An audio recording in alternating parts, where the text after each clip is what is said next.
बिहार विधानसभा के बजट सत्र का दूसरा दिन था। नीतीश सरकार ने प्रदेश का बजट पेश किया।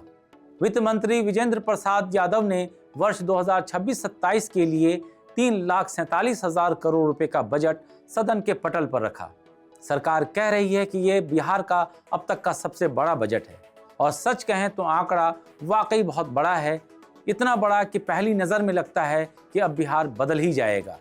आदाब, मेरा नाम है तारिक और आप देख रहे हैं द हिंदी टॉप। लेकिन यहीं रुककर एक सवाल पूछना ज़रूरी हो जाता है, क्योंकि लोकतंत्र में सवाल ये नहीं होता कि बजट कितना बड़ा है, बल्कि ये होता है कि बजट किसके लिए है और इसका असर किसकी ज़िंदगी पर पड़ेगा। सरकार कहती है कि पिछले साल के मुकाबले बजट में करीब 30,000 करोड़ रुपए की बढ़ोतरी हुई है, लेकिन अगर थोड़ा पीछे जाएं तो साल 2004-05 में बिहार का बजट सिर्फ 23,885 करोड़ रुपए था।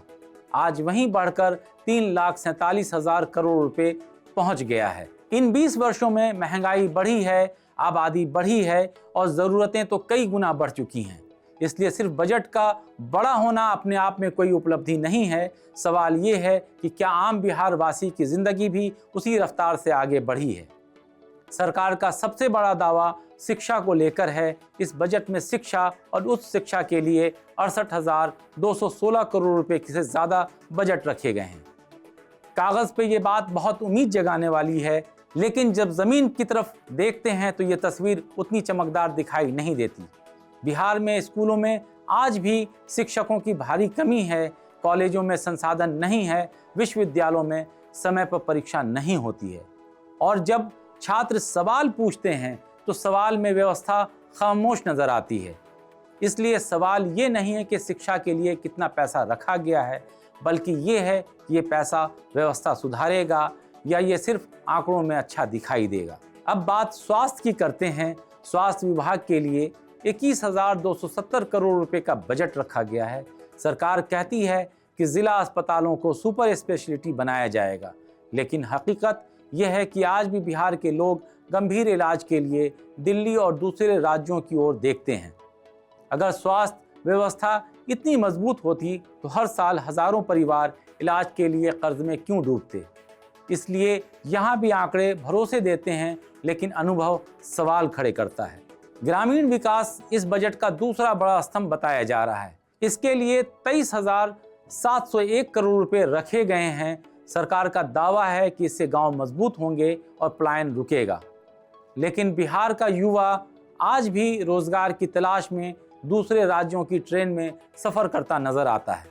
सवाल ये है कि क्या ये बजट गांव में रोजगार पैदा करेगा या सिर्फ पलायन को सिर्फ नीति दस्तावेजों में ही खत्म करेगा। सरकार इंफ्रास्ट्रक्चर पर भी जोर दे रही है, जैसे सड़कें, एक्सप्रेसवे और बिजली। विकास दर 14.9% बताई जा रही है, लेकिन अगर बिहार इतनी तेज़ी से बढ़ रहा है तो बेरोजगारी इतनी गहरी क्यों है? सरकारी भर्तियां सालों से लटकी क्यों हैं और छात्र सड़कों पर क्यों उतरते हैं? विकास के आंकड़े और ज़मीनी सच्चाई दोनों के बीच एक बड़ा फासला साफ दिखाई देता है। इस बजट में 7 निश्चय 3 का भी जिक्र किया गया है। लक्ष्य बड़े हैं, 1 करोड़ रोजगार, प्रति व्यक्ति आय दोगुनी करने का वादा, महिलाओं को सशक्त बनाने की बात। लेकिन लोकतंत्र में वादों की कीमत तब होती है जब पुराने वादों का हिसाब दिया जाए। पिछले 7 निश्चयों में कितना बदला, इसका मूल्यांकन कौन करेगा? वित्त मंत्री ने केंद्रीय बजट और प्रधानमंत्री के नेतृत्व के लिए भी आभार जताया, लेकिन सवाल ये भी ज़रूरी है कि अगर बिहार आत्मनिर्भर बन रहा है तो हर बजट के भाषण में केंद्र का धन्यवाद क्यों?